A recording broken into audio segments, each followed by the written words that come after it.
you. So, I'm really, really excited today to welcome and introduce you all to Daniel. I came across Daniel's work actually on Instagram. I come across so much great work on there for all its perils and sins. Great people doing great work. And I was really deeply moved by the ways in which Daniel was speaking to what is happening in the world at the moment in a balanced and nuanced but very clear and direct way. Made me want to discover more about his work. So I'm going to introduce Daniel and his work to you all now before we start with the dialogue and the space opening and any questions you might have. So for those who don't know, Daniel is joining us today to talk about the intersections of spiritual and cultural healing work and the importance of connecting our spiritual growth work to world affairs, highlighting ancestral healing as a possible bridge for this work. Ancestral Medicine, which is Daniel's organization, is an organization that encourages the embodiment of animist values and practices in a way that are culturally healing, non-dogmatic, and accessible to people from different backgrounds and a range of diverse means, ancestries, and geographies. He's the author of Ancestral Medicine, Rituals for Personal and Family Healing, and is an internationally respected teacher of ancestor reverence and ritual. That makes me feel that we're very blessed to have him have said yes to this presentation. Thank you, Daniel. Thanks, Steph. And Daniel is also a teacher of practical animism committed to helping people of all ancestries and backgrounds reclaim the frameworks for sustained relationships with our extended kin, rooted in decolonization. He's a student of language and culture who has made many pilgrimages to southwest Nigeria. I could read more. The bio is there in the platforms and I'm going to share it more publicly. And meantime, I just want to really welcome you, Daniel, and invite your voice into the space and again give thanks. Thanks, Steph. It's good to be here with everybody. Hope you're all doing well. Yeah. Um, I you want me to go ahead and dive in and say some things? Yeah, dive Yeah. in, open the space in the way that you feel is Yeah. appropriate if you'd like to. Yeah, good. I like to offer a prayer, so I'll do it like that. And if you would just take a moment from your day and acknowledge the bigger reality, however you do that. Bismillah ar-Rahman ar-Rahim. I give praise to the holy mystery within me, within each of you, and I acknowledge the powers that support my life, to my ancestors of blood, to the ones who speak through this land here, and La Subia and Andalusia and Sur de España, and I give acknowledgement to the good earth and to everybody listening in later. May our time be guided by a spirit of kindness and connectivity and humility, and may our work and our work in healing arts be aligned with larger movements to end oppression and harm and colonialism for an ecologically vibrant and just earth.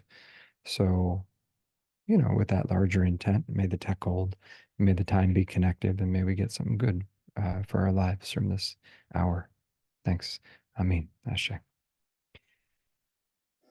Beautiful. Thank you, Oh, Daniel.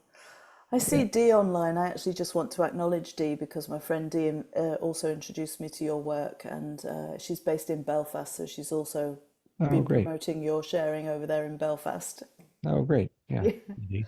And let me situate myself first. I know you said some stuff, Steph, but it's different to hear it from the person. I don't need to like read my professional bio, but I'll say ancestrally, I'm down lineage from early English and German settler colonialist lineages to North America. So my ancestors have lived in on those lands, mostly Pennsylvania and Ohio, for some generations now. And I lived there. I traveled a lot, but I lived there for almost all of my life until the last 2 years.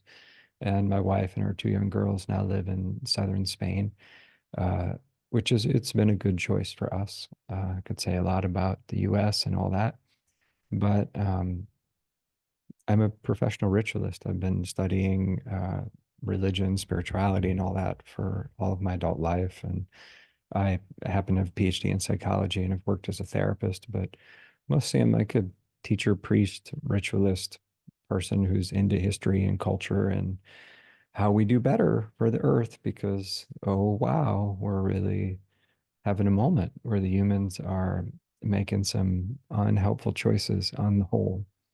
And so I would love to see the hemorrhaging of biological diversity end. I would love to see us turn a corner culturally. And to do that, we need to address not just human supremacy and to come back into relationship with the rest of life, but also all the kinds of funky cultural supremacies, white supremacy, colonialism, Christian exceptionalism, American imperialism, etc. All the, all the litany of ways that humans are unfair and unreasonable and terrible to one another. So that's the kind of stuff that I'm trying to be helpful around.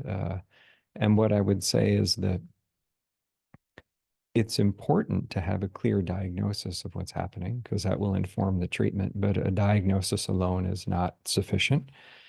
I would say on the diagnostic level, if the diagnosis of the cultural trouble doesn't include the problem of human supremacy, where we end up living from a stance of disconnection from the many other than human people, from the people who are the animals, the plants, the mountains, the rivers, the land. If we don't address that, then we've missed something because coming back into relationship with the others and also with the unseen, with the many layers and dimensions of what we are, like the soul, the spirit, the subtle energy, all that. So we need to include those layers along with a shrewd political analysis and historical analysis of oppression and class and power and privilege. And those are entirely compatible. There's a lot of wonderful people that have always been able to hold both of those frames. So I'm trying to do that. Um, and within that, I would say I'm an animist. And I'm not going to monologue a whole bunch, but I just want to orient you all to like my background and what I'm doing so you know what's useful to ask for your own interest, maybe. And I'm an animist, which is a way of saying that I hold a set of values that recognizes that humans are not the only kind of person. We're not the only being, that we are in a much wider community of kinship or relatedness. That's a value set held by many different indigenous communities generally around the world. Not all, but a lot of indigenous folks hold those values. And it's a set of values also held by many humans like myself who are among the 95% of humans who are not indigenous. Like I'm not an indigenous person, but I'm an animist, which just is to say that I'm trying to interrupt human supremacy and live in a respectful way with the rest of life.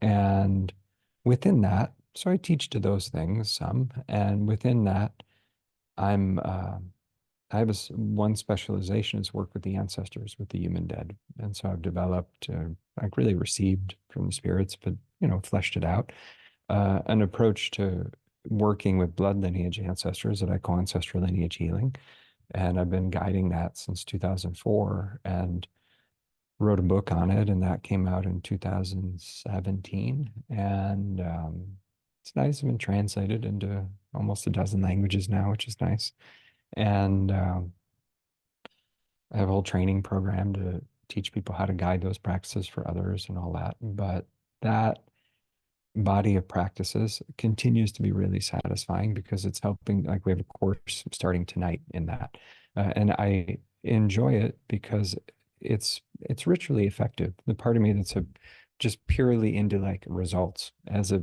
spiritual practitioner of stuff sees that it gets good results. So in that way, it's sound ritual tech. But beyond that, it's a relational approach that is helping people to come into direct conscious connection with what's beautiful and nourishing and powerful from their own lineages. So it's not just so it's relational, I guess. So it's achieving healing outcomes through relationship rather than just will and cleverness. And I enjoy how it messes with the extreme individualism that a lot of us pick up. It's especially flagrant in the United States, but it's kind of a prevalent thing in the world these days. It's definitely present in healing arts and all that. And I'm interested in what helps people in a process of cultural recovery, whether your lineages have experienced harm from other groups of people, and so you've internalized a little bit of this low self-esteem cultural thing because of white supremacy or whatever it is, or you have inflated sense of self from unexamined colonialism or whatever it is. And working with the ancestors will even that out typically, where you need to see the beauty in your lineages, you can witness it. Where you need to see the harm in your lineages that you haven't faced yet, you can face it. And that's good because it's important to have a healthy sense of belonging. Otherwise, you end up falling for things like, I can come take your land. It's okay to enact genocide, no problem. Or I can do this, to you culturally, and I deserve it. I should have these things, whatever it might be. All the like really hazardous ways of seeing the world that grow out of cultural and personal wounding. If we don't address them, they can get baked into the systems and they become like the definition of repression. So I'll say mostly that, and then let's be in dialogue. But uh, maybe as a last thing, an area of particular excitement and interest for me is how we take healing arts like breathwork, whatever it is, and tether that to political realities and a commitment to cultural change without just collapsing it into only political stuff. But we're still connected to the sacred roots of the thing. But we can talk about both, we can hold both. So I'm a person doing that and trying to encourage more of that because I think we need it. So, what should we talk about? What's helpful? That's me, roughly. Yeah. Daniel, thank you.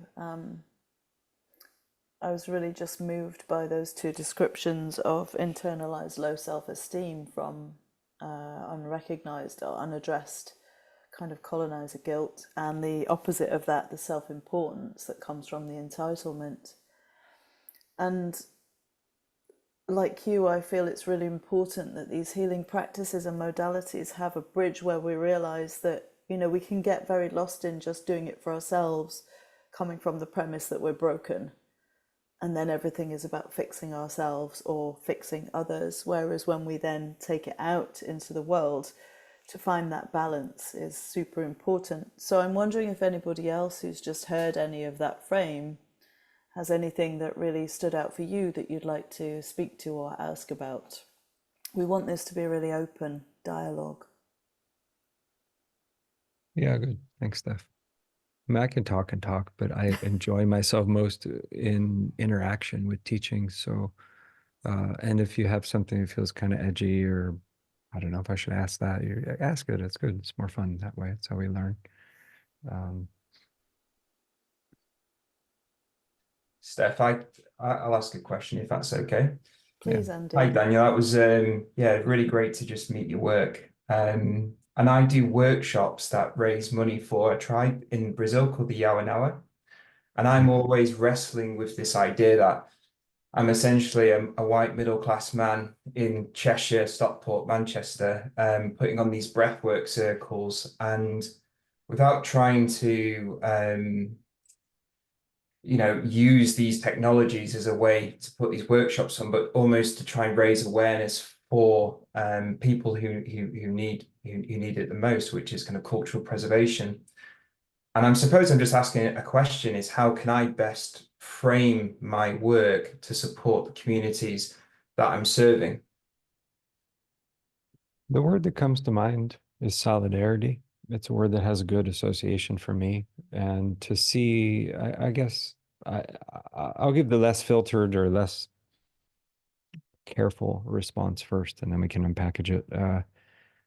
To recognize deeply on like a bone and body level that you are as needed and as implicated in the work for collective liberation as the Yana Yamanawa people that you're supporting in Brazil, or any given tribal group, or somebody who maybe is homeless in your neighborhood, or somebody who you would look at them and their conditions or their social status and be like, oh, you experience oppression more directly than I do.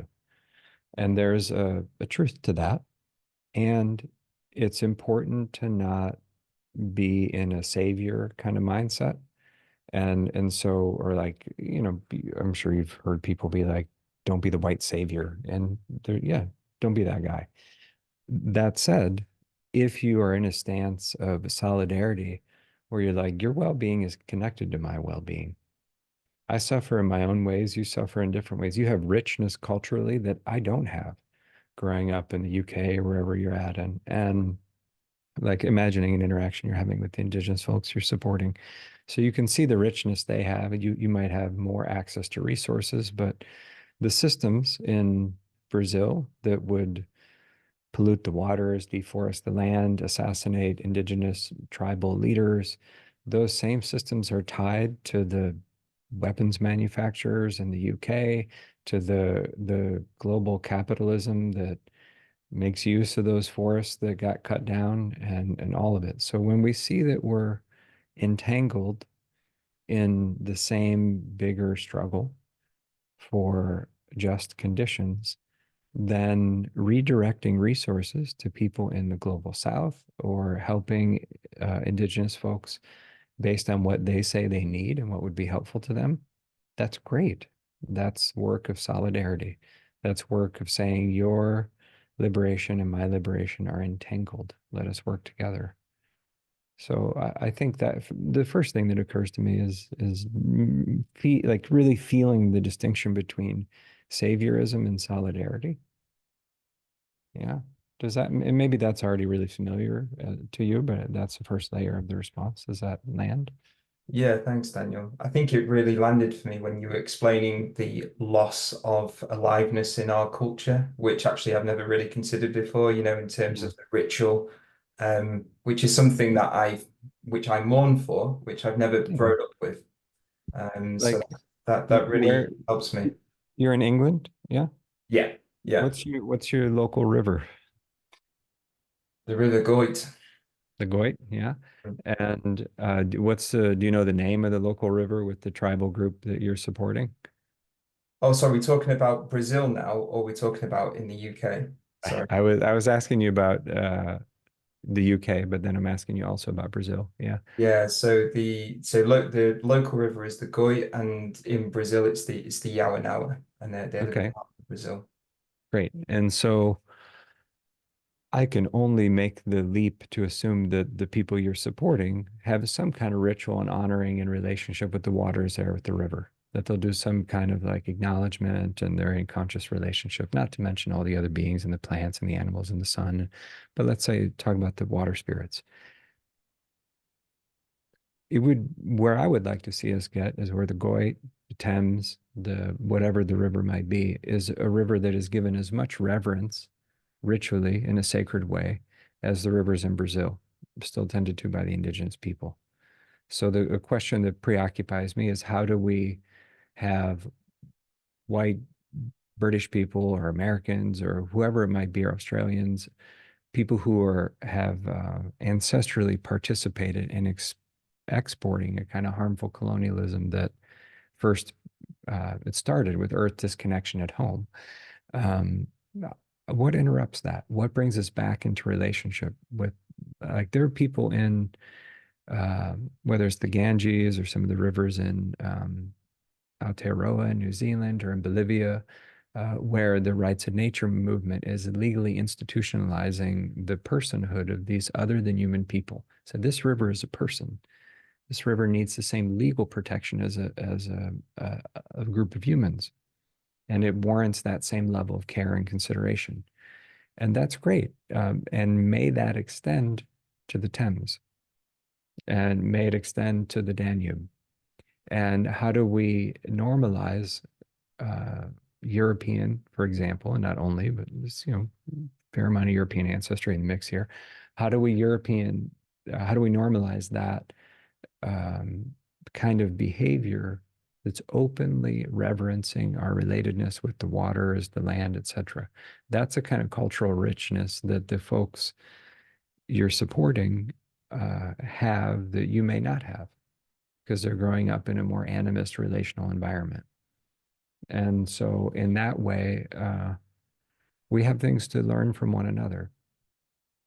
And there's a way in which the structurally oppressed indigenous people of the world are much better off on a soul level than a lot of the folks carrying out the oppression.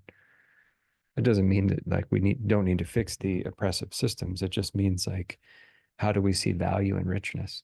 Yeah. Thank you.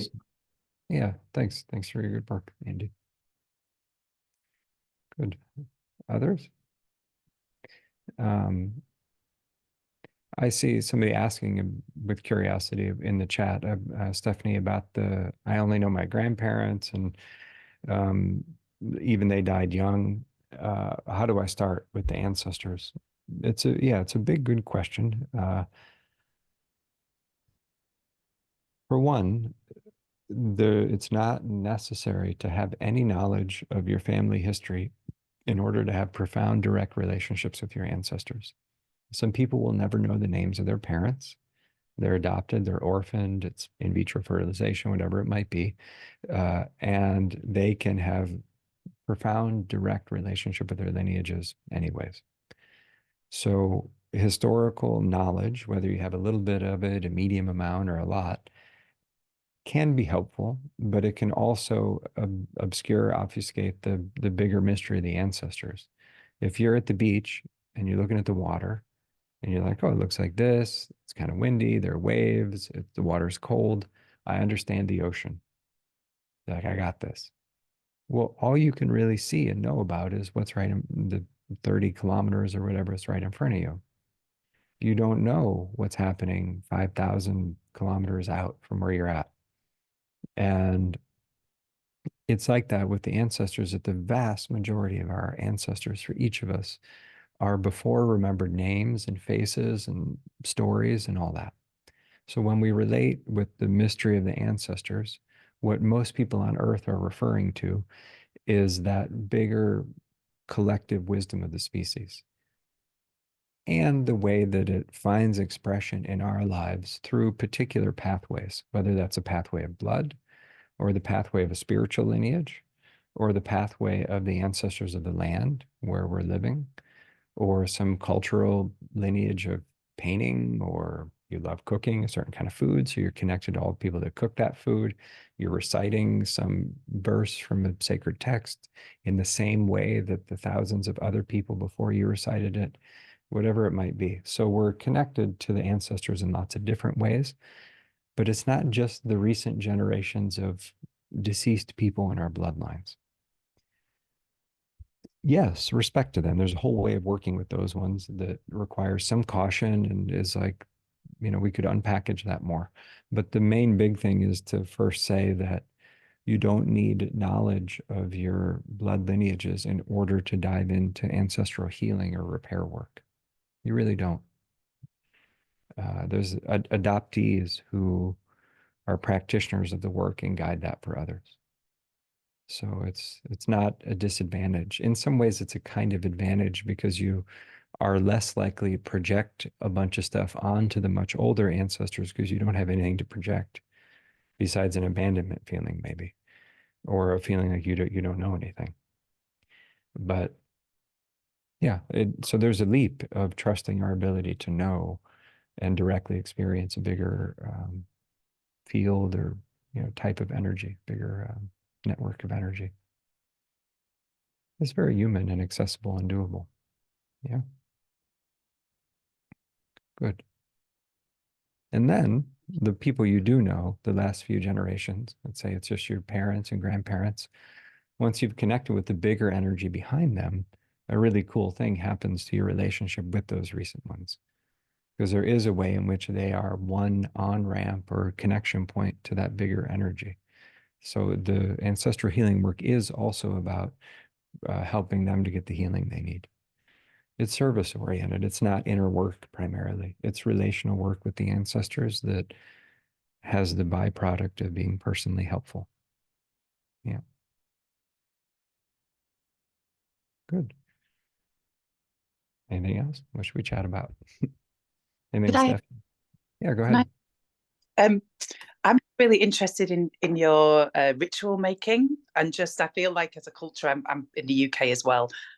We've really lost that in our society, and just how to kind of start to embed ritual back into both daily and kind of momentous occasions in a way that's meaningful, I guess, without culturally appropriating and not fully understanding the lineage of where some rituals come from. I mean, it's something I've explored. I've been a community artist for many years, and I did a group after meeting Amma in India, actually, the hugging guru.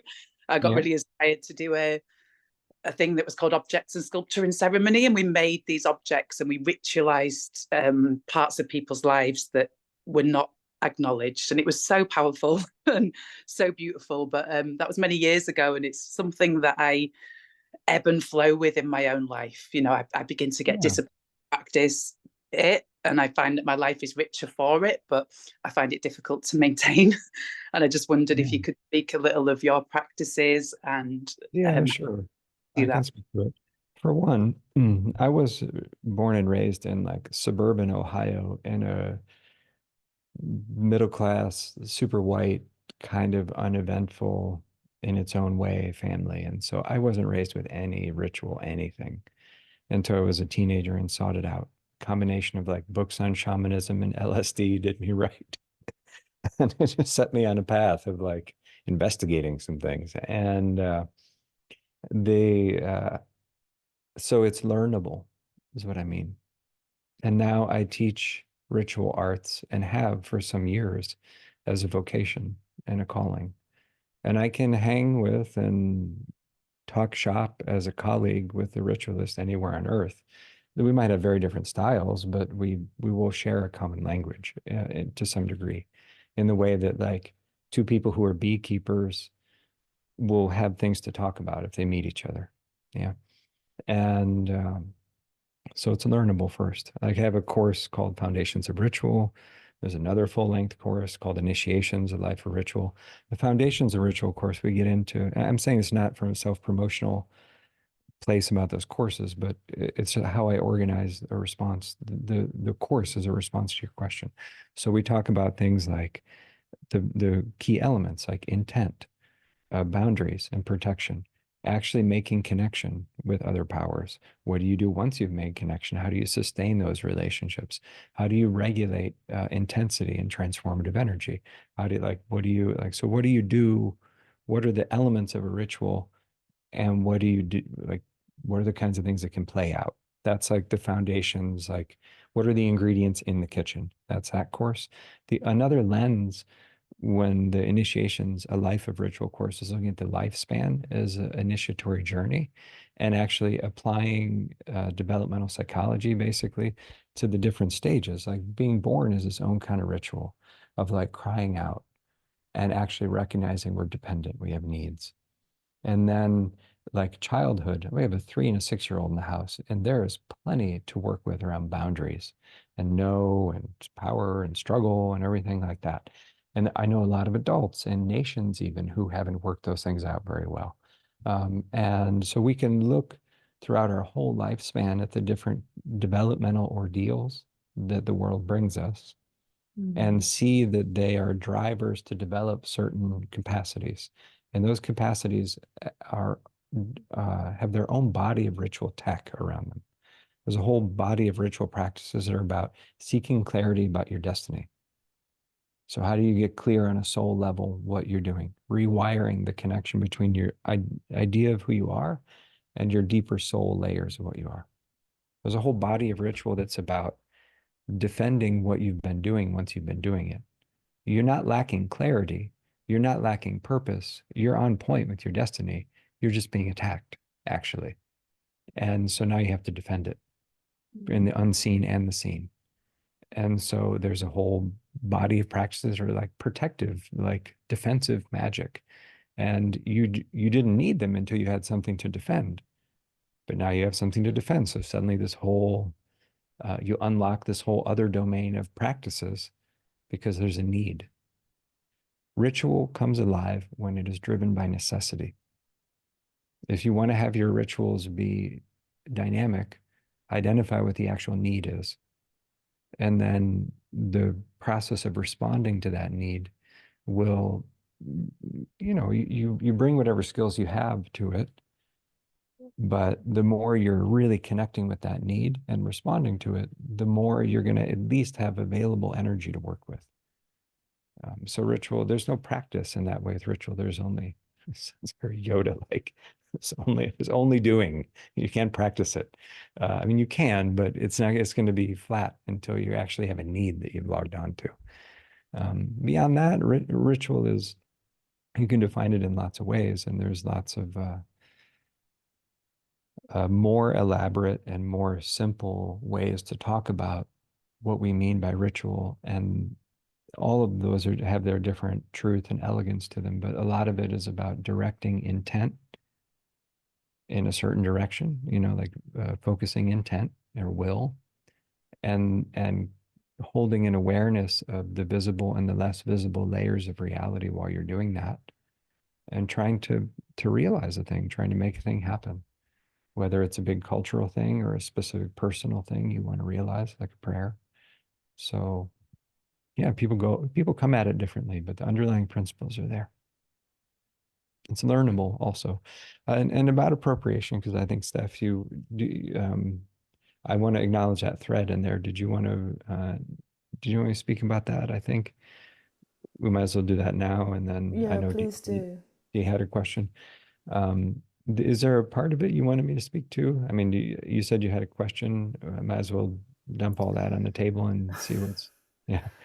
Well, my question originally was, knowing your studies and how you've dove into other cultures, particularly around the Uriba stuff, and the practices there. How do you reconcile the studies, the practices, the identification that I think is also what Andy was speaking to there about what we are yearning for and what might be missing? How do you reconcile the learning of those things with that edge and that boundary where we are then taking and Yeah. appropriating?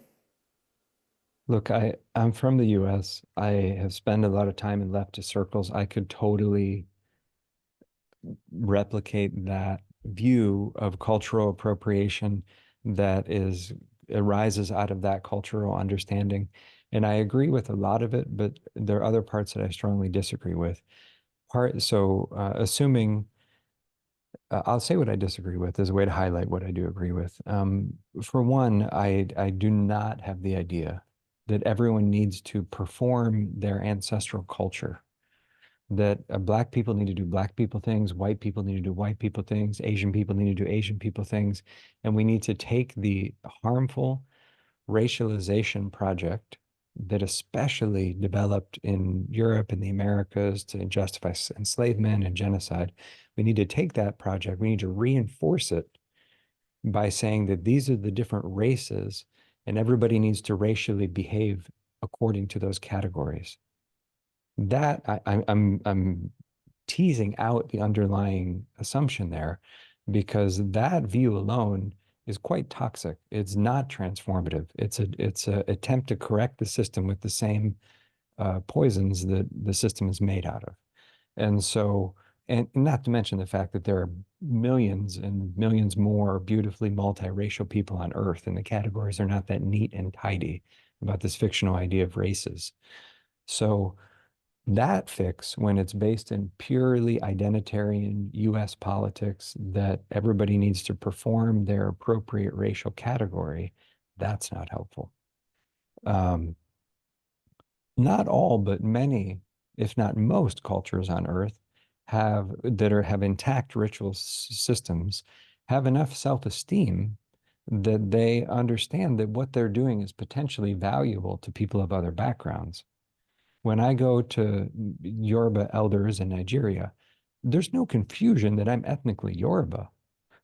I'm not. I'm an Oyimbo, which is it kind of means it just means outsider, really. They call Black Americans Oyimbo.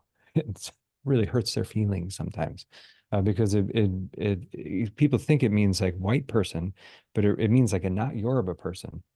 And so Black Americans to Yoruba people read as Americans. because they're not primarily organizing the world through a category of race in the way that the trauma in the United States and the racism of the United States has caused people to do. So the people who should decide about whether or not any given culture is shared are the caretakers of that culture.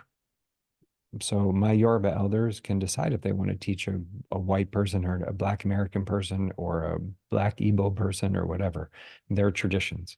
Now, for me, it's my responsibility to hold that, if I presume to carry those lineages, in a relational, family-oriented way that's congruent with the vibe of that system.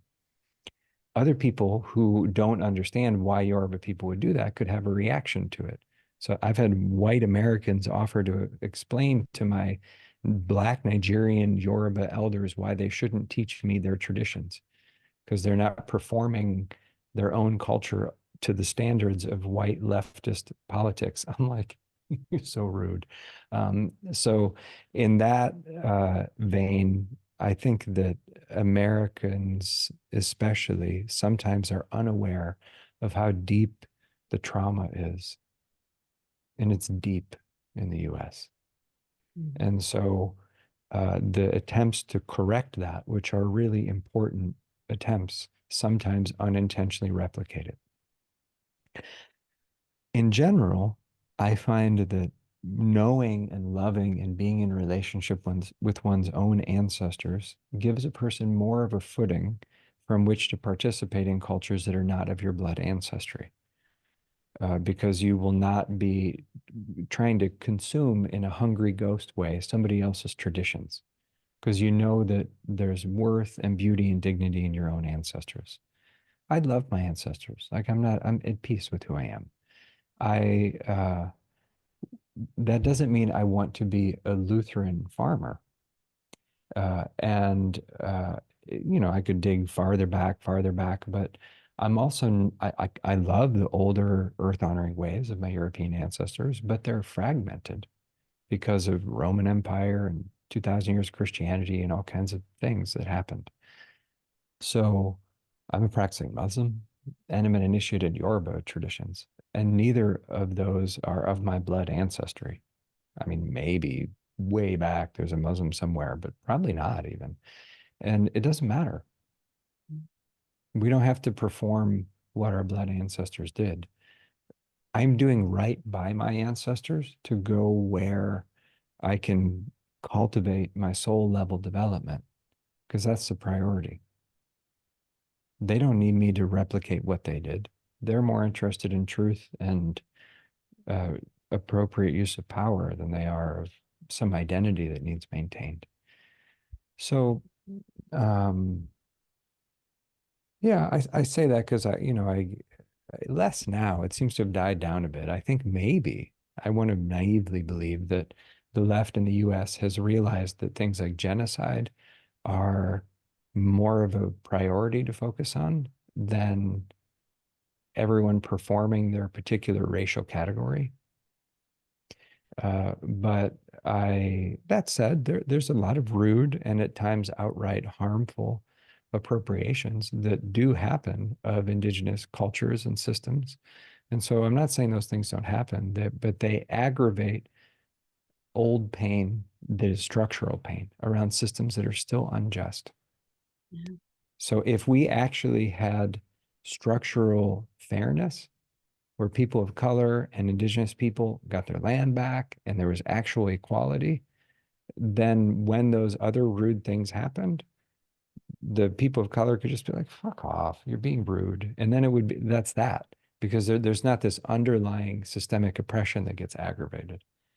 So if we fix the systems, the human pain is way less. It's the systems that need to change, especially. Thank you for that, Daniel. I thought it was really interesting when you said that ordeals are drivers, and in the systems of oppression,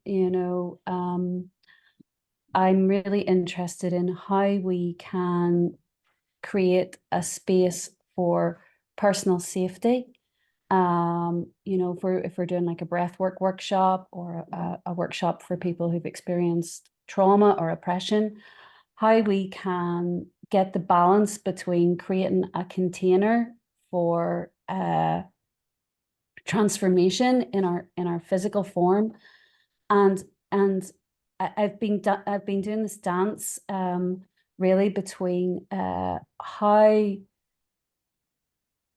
we can create a space of safety that doesn't ignore the context of what we're all living in today and what's happening in the world today. You know, in Gaza in particular, it's and how we can offer sessions or offer a space for people to come without making them feel uneasy. For example, I run like a therapy center, and we have different trainings and different workshops there. How I can create a space where people can come, that there isn't that noise from the external world. And it just feels like such a dance at the minute, where people can come and it's a space for people to turn off the noise, but It also depends. not be in isolation of what's actually real in the world, you know? It depends who you're going to work with, for one. Like, there's people, for example, doing work of helping, basically like exit counseling for Zionists, or like helping people who are indoctrinated into a very colonialist worldview that weaponizes Jewish pain and suffering to rationalize itself, to help them to like find their way out of that. But you don't start with like free Palestine and like like if you're right up in someone's face, they're not going to actually be open to you helping them to make sense of their vulnerable internal dissonance they're starting to feel. And so if you're doing what to me feels like a sort of undercover work, or trying to reach people who require a gentle touch, then how you lead in the world is going to look a little different. It's part of why I think it's unhelpful for people working to end the current genocide in Palestine or Sudan or other places. But we're speaking about Palestine now. Is that to demand that everyone express that solidarity in the same way is unreasonable. Like, I have a friend in Tel Aviv who's just like, it's terrible here. I hate it. There's so much hatred. And it doesn't actually serve her to reach the people she can, to just like blow up her life, full stop. But she definitely is an ally in the larger movement. So that said, for me, I'm mouthy and choosing to be outspoken on my platform. And so that signals welcome to people who either want what I'm teaching otherwise and are able to hang with the political edge and just tune it out, or maybe be open to it when they're ready, or people who need the political outspoken edge in order to feel comfortable learning things spiritually. So that ends up being who I'm able to minister to. So what I find is like being very visible up front, and like on my social media, and I'm like, all right, I'm just going to kind of take the brakes off. I hope it's okay for the business. Here we go. And then when people actually join a course, I like, I'm teaching a parenting course or the ancestors course tonight. I'm not going to be like, Free Palestine, good to see you all. Let's talk about parenting, because I don't need to. If people bring it up, we can talk about it. We could break it down. It's fine. But if people have come that far to engage with me, then they already have a sense for where I'm coming from.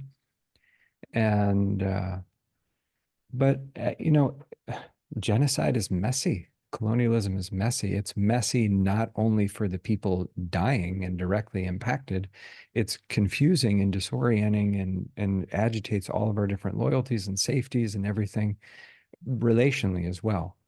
So I'll say one other thing and then we'll move on, but and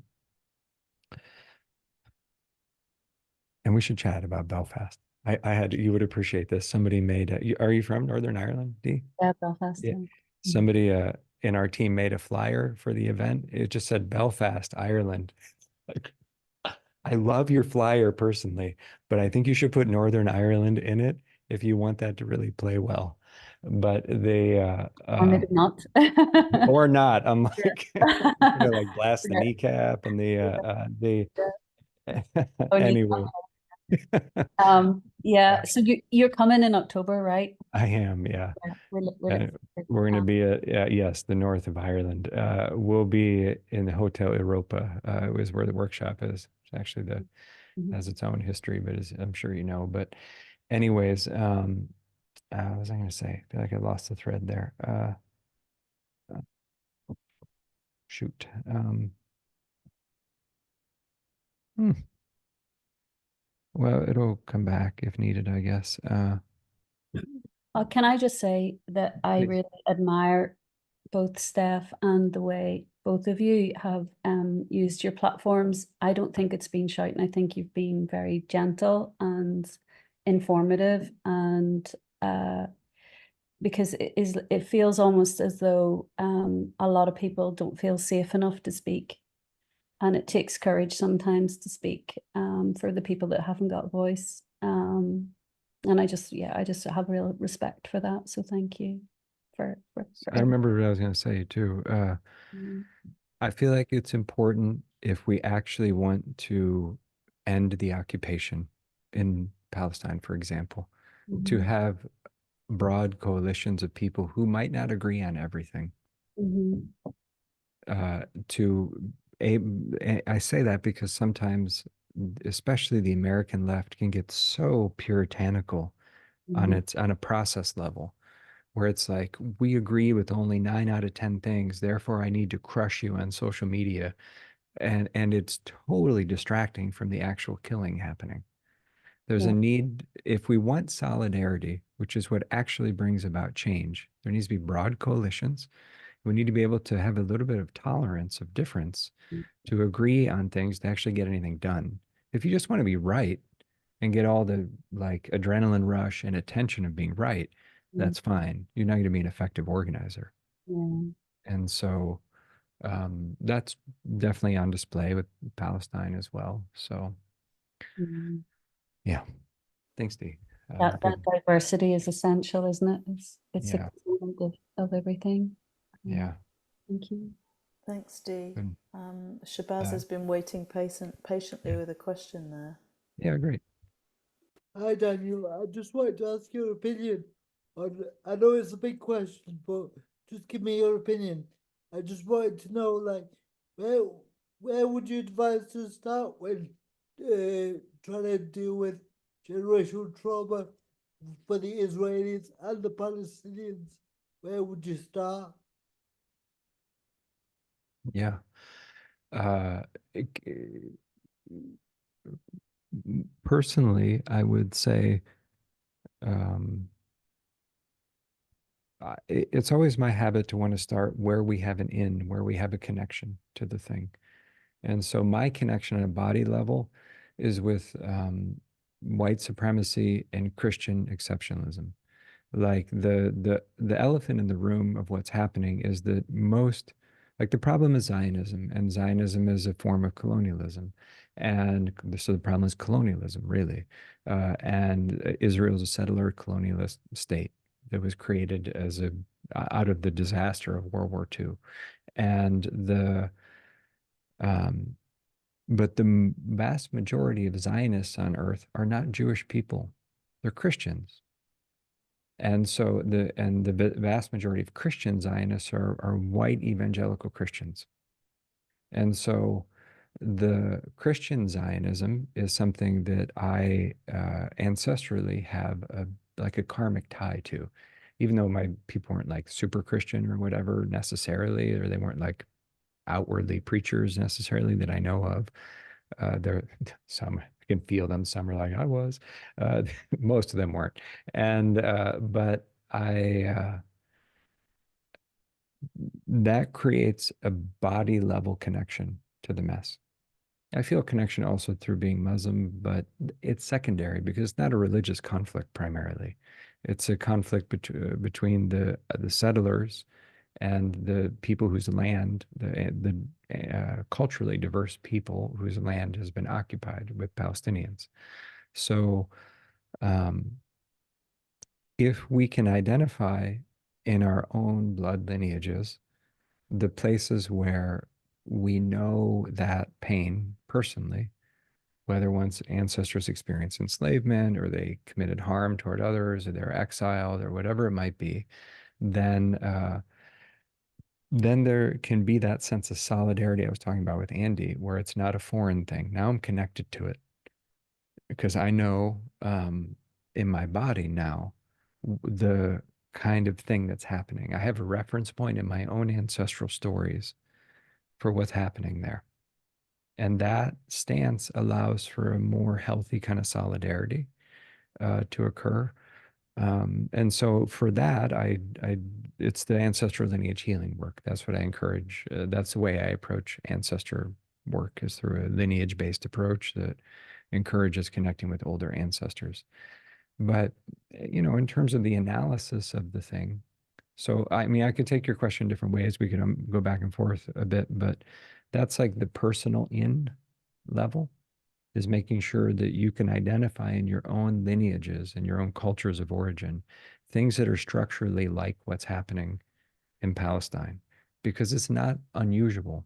It's just extreme in its level of, you know,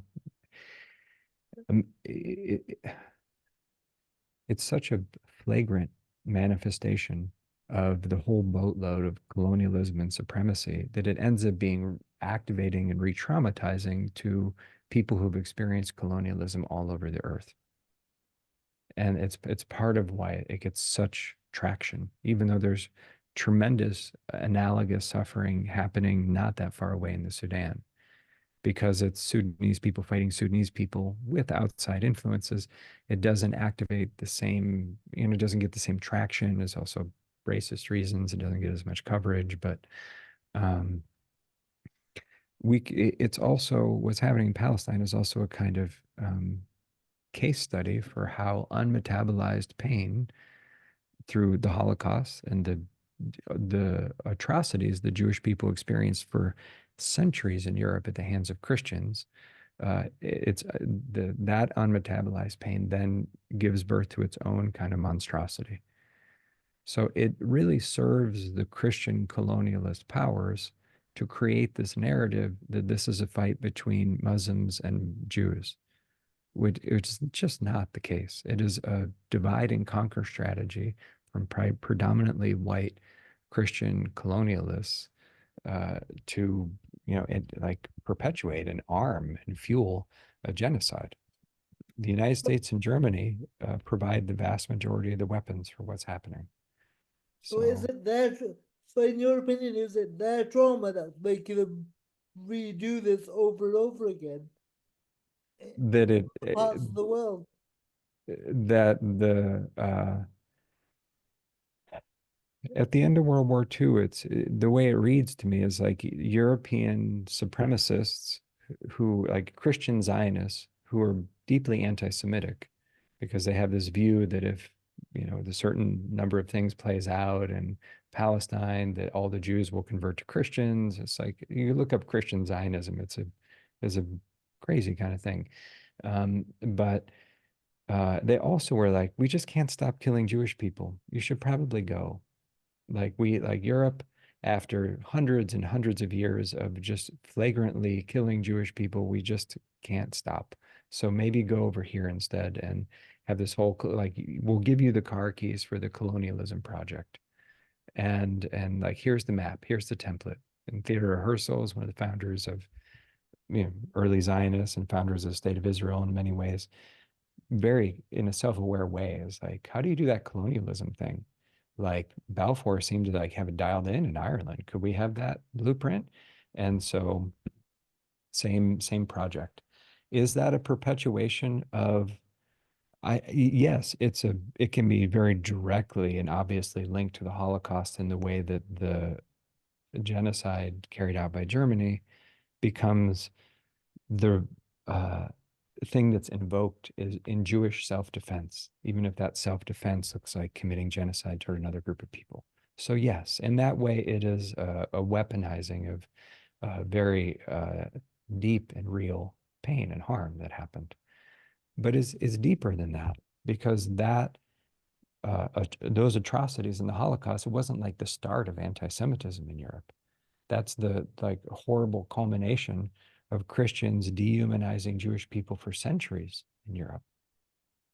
And so the Christian exceptionalism or Christian flavored anti-Semitism, which is the main form in many ways, is the thing that doesn't get teased out as the real driver.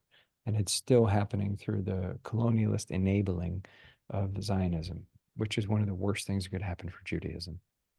I know that's a sort of an intellectual, historical, political analysis of the thing. And I think you might have been asking more on the like, how do we sink into it personally and how do we participate? But I think there's a need to have both in the mix.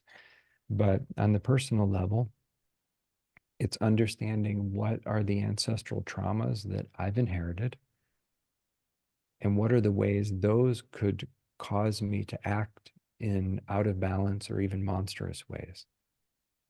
Because if I know that within myself, then I can actually have empathy for people indoctrinated into Zionism, even if I'm like, hey, you need to stop doing that.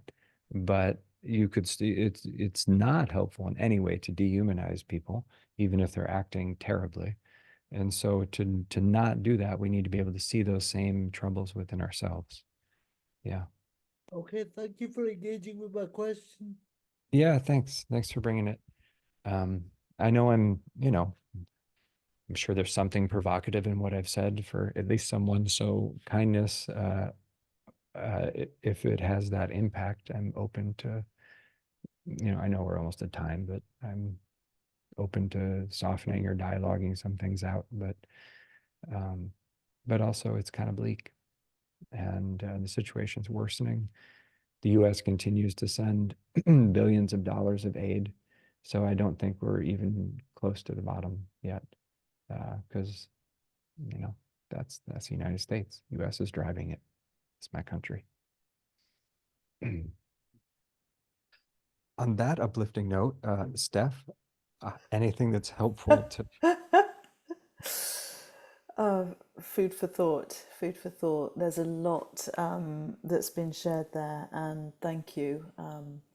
I see this as opening into a much wider discussion, and many people will be able to access your work. And as you said, we're at time. So, what have you got coming up? I know you have something on addiction that looks super interesting.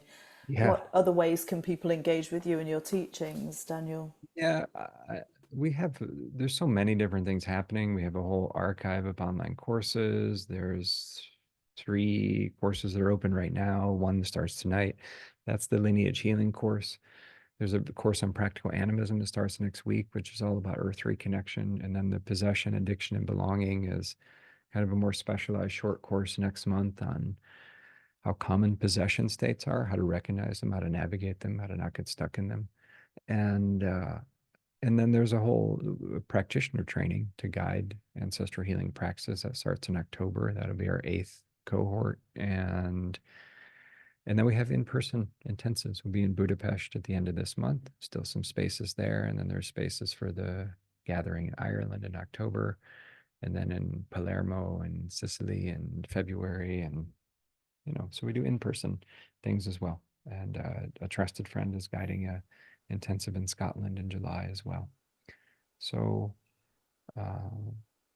if all that speaks to you, reach out. The last thing I'll mention is there's a whole directory of practitioners who have trained in the work.